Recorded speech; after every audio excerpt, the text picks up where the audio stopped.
Hi, I'm Donald Cohen.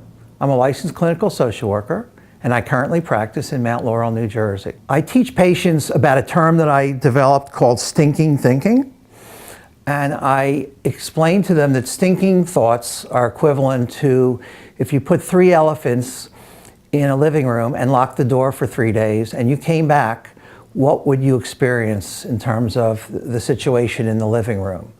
And I compare that as a metaphor for thoughts that come from our subconscious, which are negative or shaming, that interfere with us feeling good about our lives and what we're doing.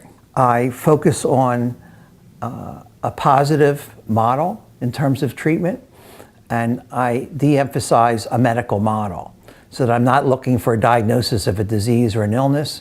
I'm focusing on what are my patients' strengths and how can I encourage them to develop those strengths into behaviors or activities that are a routine part of their everyday life. I'm both a systems therapist and a clinical social worker. When I work with couples or families, I'm looking how they fit into their family system to better understand how communication is amongst the family members and how to emphasize the fact that good communication is going to correct individual problems. When I work with folks whose kids have learning disabilities, such as attention deficit disorder, I very often talk about my son who suffered from that. When you're raising a child with learning disabilities, in real estate you call it location, location, location.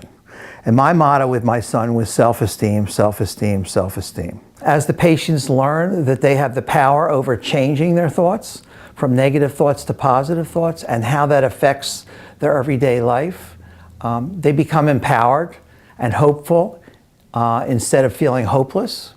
And they really believe that they can have a positive life rather than a life filled with negative thoughts and experiences.